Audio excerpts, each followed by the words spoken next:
Another thing here at the house, I didn't know they were doing this, our HVAC guys, but I actually love it so much. My question was, should we DIY and do IKEA closets ourselves? Oh, Frankie, look at this organization of Halloween candy. Last year she did it. She was still very deep in mourning the loss of her husband, which has just been devastating for all of us. Yes. I got baking and frozen and we got so mad.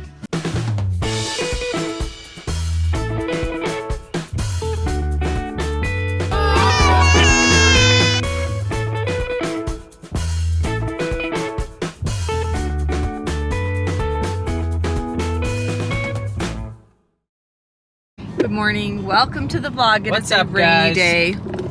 So rainy, foggy mountain peaks, it's a whole vibe. And we're heading over to the house to pick out a wall texture. Now originally we wanted to do smooth walls and it just wasn't in the budget, so we had to cut it out, basically. So I didn't realize smooth walls are more expensive because they have to like spray the mud on with a special machine and then like sand it down a lot. It's weird to me because if I was putting on drywall, it's much easier to just Sand it smooth and call it good, but I guess there's just mud everywhere. And yeah, it's a solid sheet of mud because you have to be able to like level out the hills and the valleys, because when it's super smooth, your eye like catches every little flaw. But then I was like, you're hearing that, I was like, every little fly getting caught. Realizing I have little kids, it made me realize every little ding and nick would be showing. It would last a day. Yeah, it wouldn't. We will be dinging it. So then we were like, save a little money, be able to spend on the overages that we had with like lumber and things you can't control, and do a texture. So we're still hoping to get it to look mostly smooth.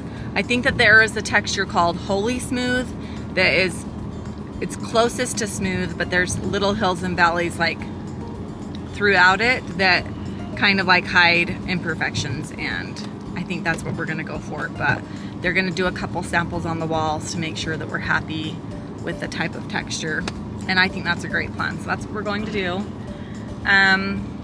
We also, with that though, we decided to do 3-tone paint. We were cutting that corner, but I was just like, I can't get that corner, because our walls are not just like a plain white. They're it's kind of like a warm, soft white, and I didn't want the ceilings that color, so we did decide to do white ceilings. So we compromised on one thing, but we were able to still get what we wanted on something else, right? That's the way you do it. You have to compromise. Here we go. Okay, Frank, what do you think about this? You playing with your gun? Okay, we met with the head drywaller guy, the boss, and went over. It's called Holy Smooth. Holy as in a hole, not holy. Aw. What? It's raining. So now we might meet up with the painter, but I'm glad our house is at least at this stage when this bad weather comes, because it's warm in here, and so it's pleasant to come here and visit still. But they're working hard, getting the mud going, and we'll be painting and we'll be living here in no time. Okay, checking in down here, getting the theater room further along. Got my speaker wire hanging out. Boom, boom, boom, boom. Frank, is it movie night? What? What's gone? Oh, that's okay. Another thing here at the house, I didn't know they were doing this, our HVAC guys, but I actually love it so much. In our toilet room, we've got a little mini vent pumping out the heat. It always gets so cold in toilet rooms. So in the winter, sometimes we'll put a heater in there just to keep it warm. And I just want to be really comfortable sitting on the toilet. This is where you are spending most of your time. And I have sound insulated walls here. Like, this is just my little cubby, so I love it. There's a heater vent there. Okay, you guys, I'm so happy right now. I tried to have Sherwin-Williams color match a stain that I really wanted.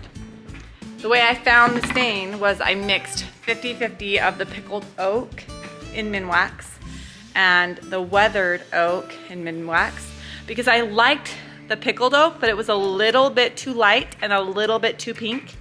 And I didn't love the weathered oak because it was a little too dark and a little too orange. What? I don't know where your candy is, Mommy. So I mixed the two per suggestion of Molly, who's a genius. Detail, Design Loves Detail, Molly. She said if you can get them to do a 50-50 pickled oak, weathered oak, try to do that. And when I first asked my cabinet guy, he was like, I've never done that. I'm not comfortable doing that. And I said, well, what if I did a custom color and then just brought you the bucket of stain? And he goes, yeah, that's fine. I do that. So it's on me if I didn't like it, right? Which I think is a great idea. I'm glad that he was willing to work with me. And I did my sample here, and I had him put a top coat on it and leave half of the sample raw so that I could color match it. And then when I went in to color match it, this is what I got. And I don't know if you can tell on the cameras, it just wasn't right. Like, this is what they were trying to like get, this color. And all of these were like, you see the grain in the wood is like dark, and the grain in the wood here is still pretty light. And they couldn't get like the right tone. Like, these are a little bit too orange, too clear, like it looks like just a little bit of wetness. It doesn't really have a color. This one's pretty close, but wasn't quite, like, didn't have the same undertones. I feel like this is when they got the closest, but then for the color, you know, but the grains were too dark. So I was not happy, and I was kind of just like, I don't know what to do. And they were like, we can't figure it out. And then she's like, honestly, the best thing to do would be probably, like, you can maybe see it a little bit better here. You see how these grains are way darker than these grains. Get a little closer. See the difference? She goes, honestly, it's like a pink base, and we don't have a pink base, so you might be better off just mixing it yourself. So I scoured the earth because pickled oak is super hard to find for some reason, and I found a gallon of it on Amazon for like, I don't know, like 80 bucks, which is ridiculous because I think in the store it was like 30. But I bought it, and I was just like, because they were sold out everywhere. And she's like, we don't even have any, and we don't know when it's gonna be in stock. So bought it on Amazon, and it all came, and I mixed it all together. A gallon of pickled oak, a gallon and a quart of pickled oak, and a gallon and a quart of weathered oak. And this is my sample right here. Look how good it is. It looks exactly the same. I'm so happy. It totally worked, and so now I have my stain that I can bring to my cabinet guy.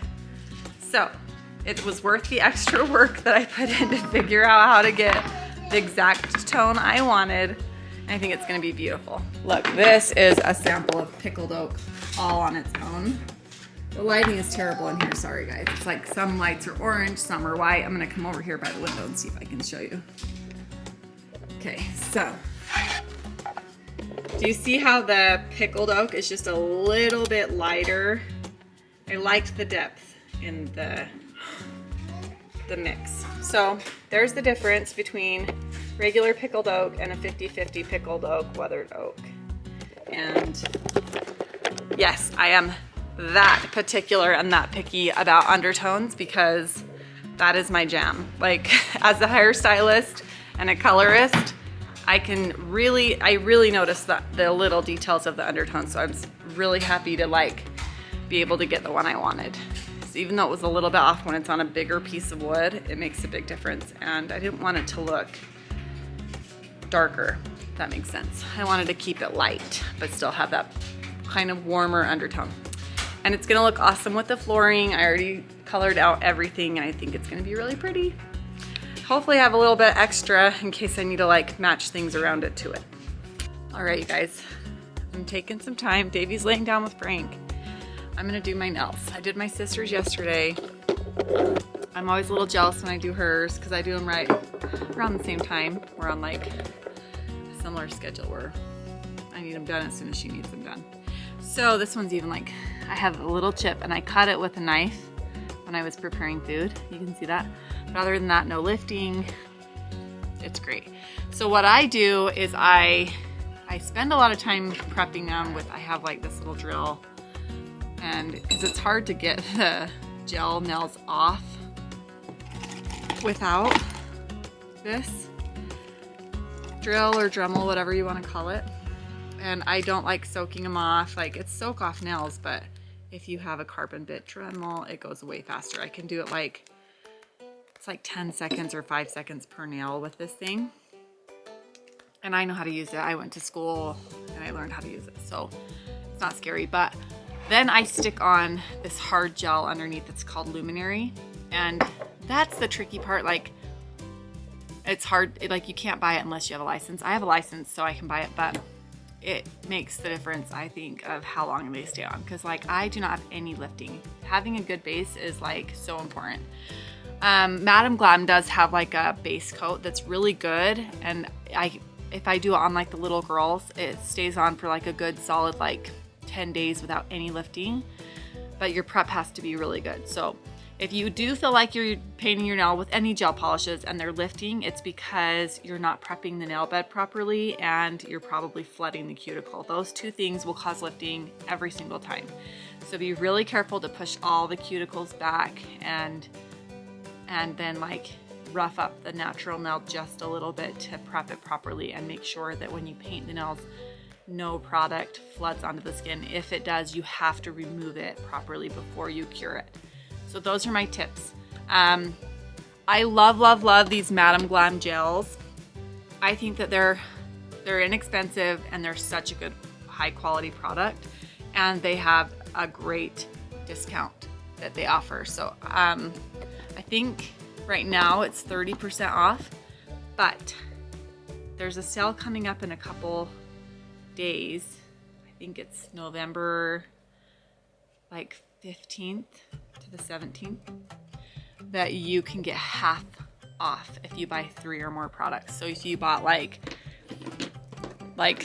3 nail polishes, I think normally they're like $9.99 each. They'd only be $5 each.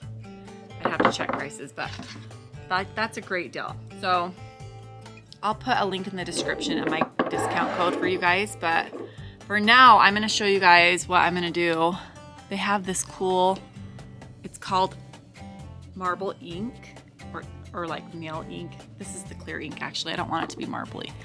This is the black ink. Okay, so I got this black ink and I'm going to use it for the first time today. I haven't tried it yet. It's like a stain. So I've seen people do these tortoise shell nails, and I really want to try it. So I'm going to show you what I'm using.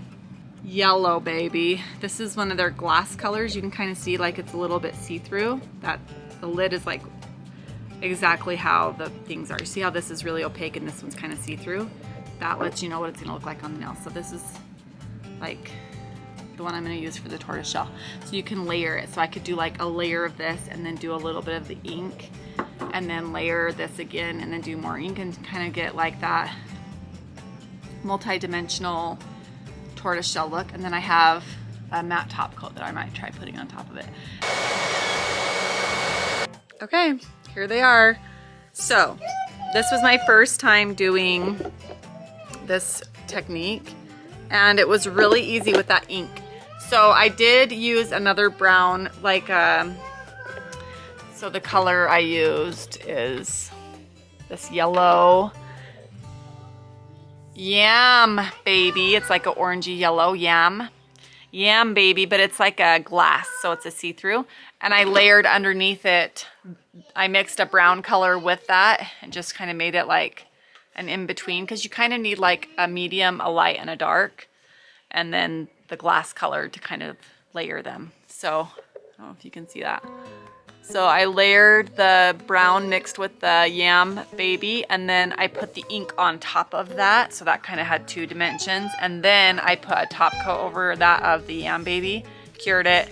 Then I added a little bit of black for some pop of dimension, and then cured it, and then I added another yam, baby top coat and cured it, and then I put the matte on it. I think they turned out super cute. And then I added just like a brown color.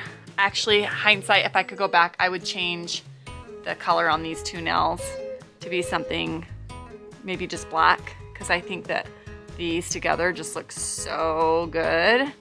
I don't know, it still looks pretty with the brown, but it kind of just, what do you think? Do you think the brown looks a little bit Makes it look a little too orange. Also, we are going, I did a poll on my Instagram trying to like get your guys' opinion about closets. Mommy. What? Mommy. What? I'm the baby. I'm the puppy. Oh, hi, puppy. My question was, should we DIY and do IKEA closets ourselves? Which I'm pretty sure is like a highway to divorce. Not really, but yeah. You know what I mean. Or, and it would probably be very hard and take a lot of time, but it would save some money. But then a lot of people were saying like it doesn't last very long, so I was weary of it. But I was still willing to try it. But when I went on their website, it was just like spending so much time trying to figure it out, and it was like 20 inches off. There was nothing, like I'd have to still custom build a cabinet to fit that 20-inch gap. Like it was just getting complicated, but we found a company that was actually under budget, and we loved the design, and it's all custom. So like there's no funny weird gaps. It's called Classy Closets. And let me show you guys my closet. I'm so excited. That's what it's gonna look like. And then this is Davey's closet. It's laid out like that. And then they like spread it out and show you. So this is kind of like this wall. This is this wall. This is this wall. And this is this wall. So I'm really excited because I priced out a few other companies too. They were definitely the best value and I think highest quality work. So shout out to Classy Closets for being awesome. And I'm excited. And on the poll on Instagram, when I went on there, that was the poll. Should we do it ourselves or should we hire a company? And it was a landslide. Everyone saying hire a company, because I got so many messages too. They were just like, the time it's gonna take you and how it's not gonna look as good, it's not worth it. So I'm glad we found somewhere, but. It is time for the snow clothes to come out. The eternal mess of the snow clothes. Do you know where ED's bag Days of the week. Bag of who? Bag of candy? What color is it? A gold or something? All right, so Davey's mom would normally make Christmas jammies for everyone. Last year she did it. She was still very deep in mourning the loss of her husband, which has just been devastating for all of us, but I know especially for her. And then we told her, we were like, it's so expensive. She was spending like $800-900, and we were like, we don't expect it, but it was fun for her, right? Like she liked everyone to be in the same outfit and like the picture and its tradition. And so we still wanted to do that, but we didn't want her to buy them. And so I thought of a like solution to make it affordable as possible. We went on Alibaba because we have almost 50 people. So when you order in bulk, you can order things from China in like large quantities and get a huge discount. And that's just what we ended up having to do in order to make her tradition, in a sense, happen this year. So here they are. I am crossing my fingers that they all fit. Daisy's trying on one to model for us right now. And I think with the exception of only one, they all came in the right sizes, and we have jammies for everyone. I do have one pajama that I must have ordered a women's size small when I was supposed to order a men's size small, because I only have or they sent the wrong one, but the person that it's going to, actually I think the women's size small will work fine because it is like a skinny boy. And they're all the same, like I think it just would have been a little bigger if it was a men's size small. Oh, they look good. Turn around. Does it fit too tight anywhere? Is the waist too tight? The waist is a little tight, but it's fine. Yeah. Okay, and we're gonna look so cute. Yeah. Yay, Daisy. Thanks for modeling. They're way soft, huh? Yeah, they're way soft, but it's wrinkly too. Oh, Frankie, look at this organization of Halloween candy. Mommy. Speaking of organization, my garage is back. Let's see it. We haven't been parking any cars except for the Polaris in the garage. And now, dun, dun, dun, dun. We're back in. We're fitting. Okay. My woman is not going to get in the snow every day to get into her car. I'm just not going to allow it. Your woman, this is for you. It's for me. Yay! Here's the thing though, we need to get Zade's car fixed so that it can go in the driveway for the snow removal situation. Nice as snow. In fact, maybe, Is it bathroom? I don't know. What if this, Davey? What if we pay for it to get fixed and then just park it in the garage and don't give him his keys back till he pays us back?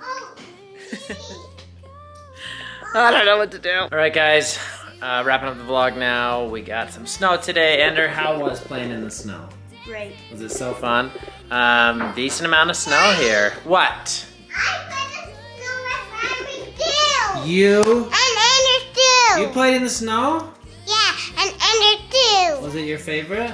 Yes. You like the snow? Yeah. Yes. I got breaking and frozen and we got snowman.